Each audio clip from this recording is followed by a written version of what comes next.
Fresh off a slew of award wins and nominations, including the Golden Globes, the Critics' Choice Awards, the Oscars are going to come calling next. Let's talk about everything, everywhere, all at once.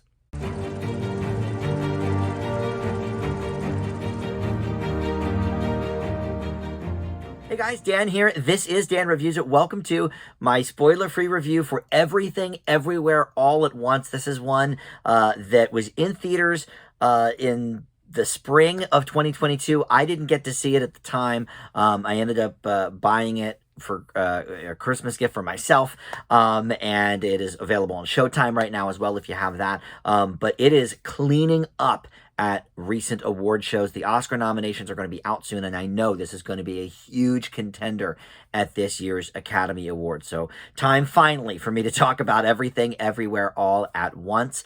Before we get to it, though, I want to welcome you into Dan Reviews It. Thank you for finding this video. I am going through right now all of the remaining 2022 movies that I've missed along the way. Most of them are going to be sort of in package videos, like, okay, here's 4 movies from January that I missed or whatever. But this one certainly deserves a review all its own. If nothing else, all of the power and momentum behind it right now on the award circuit. So Golden Globes wise, it won a lot of awards there. And this week was the Critics' Choice Awards. It won Best Movie of the Year and Best Director, among some other ones. Michelle Yeoh did not win for Best Actress. She did win a Golden Globe for that. So that will be, I think, a hotly contested category for the Oscars. Cate Blanchett, obviously an odds-on favorite as well for her work in Tar, which I still have to see. But Michelle Yeoh, I think, definitely going to be a contender in that category. But this was directed by the Daniels, they're called. Daniel Kwan and Daniel Scheinert.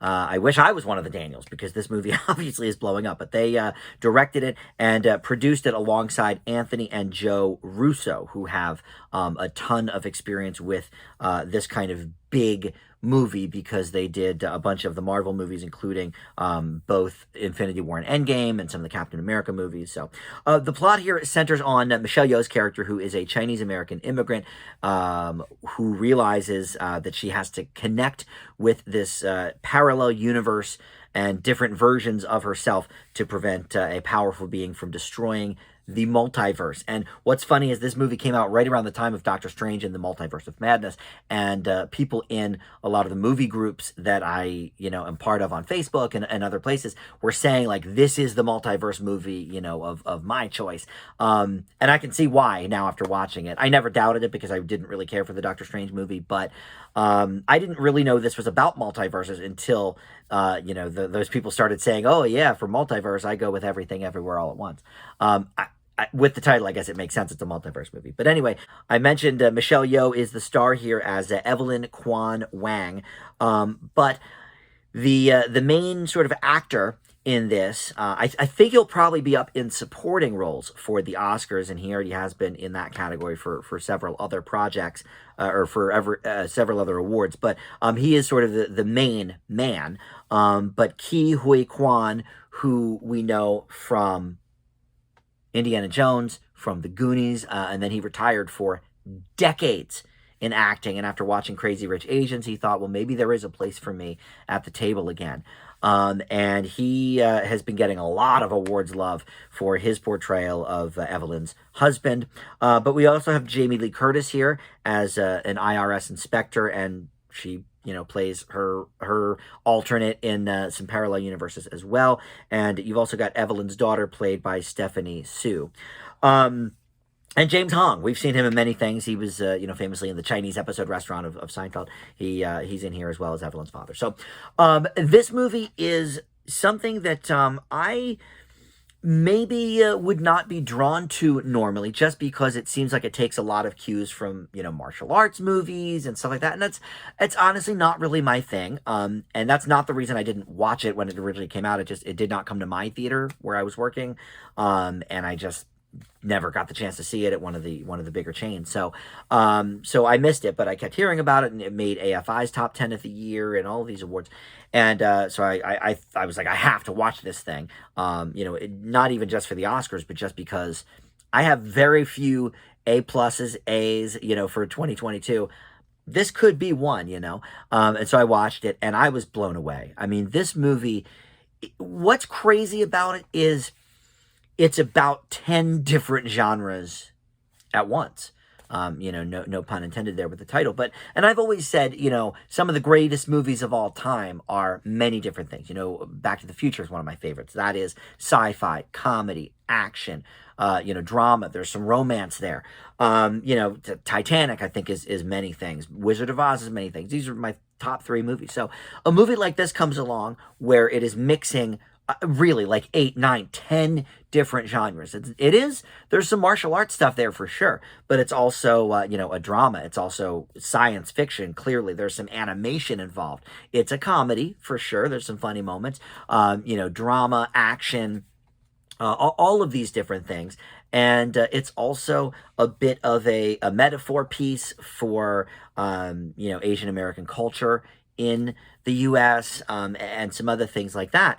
And it turns out to be just the most original movie of the year for sure. And there's going to be a lot of movies, that are in contention for Best Picture at the Oscars. You're probably going to have Top Gun Maverick. Okay, that was a great movie, but it's a sequel. You're going to probably have Avatar: Way of the Water. Okay, it's not a great movie, but visually it's amazing. But again, sequel. You're going to have some other things up there that are good movies, but are they original? I don't know. Banshees of Inisherin is one of the only movies I've given an A+ to this year, and I think that's going to be a big contestant at the Oscars as well. And it is original, but at its core, it's mostly one thing. It's mostly a drama. There's a little bit of comedy in there, but it's mostly a character study, a dramatic piece, which I like. But this was, it really was everything, almost every genre of film, and certainly foreign language movies come into it as well. So, the acting here is great. Michelle Yeoh, I've always been more of a superfluous fan. Like, she is obviously talented, but she makes a lot of movies that aren't really in my wheelhouse. A lot of, action-oriented movies and stuff. And so I've always sort of appreciated her, and she seemed like a cool person. But I'll be honest, I don't watch her a lot on the screen. But then, you've got the little kid from Goonies, and Short Round from Indiana Jones. Now he's all grown up. He's really good here, too. And it's interesting to have somebody, he still kind of has that little, speech impediment that he had when he was a kid. It's interesting to see a full-blown and fully realized performance by an actor that, has a bit of a speech impediment. He doesn't talk like Brad Pitt or Tom Cruise, and I think that's remarkably interesting. And then Jamie Lee Curtis, who we just saw in a really bad Halloween movie a couple of months ago, just a superstar as you can get, really, and has done a lot of different genres of movies. She's excellent here as well. She's probably going to get a supporting actress nomination. She might get a win. Does she have an Oscar? I don't think she does. I think she's been nominated a couple of times. I would have to look it up. Maybe A Fish Called Wanda she won for, but I'm not positive. But anyway, that would be, sort of a nice, trophy on her mantle too if she got an Oscar for this. I think this is going to be up for all of the major awards. I think it's definitely going to be up for screenplay, for directing, for a lot of the acting ones, for Best Picture. I don't know how many it's going to win, but I have to say the momentum is definitely behind it for this movie. It's so vastly interesting in so many different ways, and it's a thing where, like, other than the basic plot, you don't even want to really say much more about it because you want people to go in fresh. Maybe you've seen it by now because, like I said, it's been out for a long time. So maybe in watching this video, you're like, yeah, this is all old news. But to me, it's pretty fresh still. I will say that it might go on a little bit long. The second half, I think, when we start, there's like this metaphor with the rocks and stuff, and I'm not sure how much that grabbed me. So some of that could have been cut out. But on the other hand, I did a little sort of reading up on like what the rocks are really symbolizing and stuff, and I think it makes sense. Is it a little too pretentious? Maybe, but this is A24, the production company that brought us, Uncut Gems and Spring Breakers and Bodies, and they're always trying to do things a little bit differently. So I have to, give it to them. They let their filmmakers go with their their creativity and stuff, and everything else sort of will fall into place, I guess. Is sort of their mindset on how to do things. A lot of times I think it does not work. A lot of times it does work. I think maybe they brought us The Lighthouse as well, which I loved. So yeah, their track record with me is a little spotty. But I could see why. Like, another studio, I think, would have seen the scenes with the rocks and been like, "This is stupid. Like, this doesn't need to be a part of the movie." But A24 lets their creators sort of go with their vision, and I appreciate that. So overall, yeah, maybe a little long, but there's not much bad I can say about this movie. It's definitely among my tops for the year. I flirted with an A+ here. I'm not going to give it.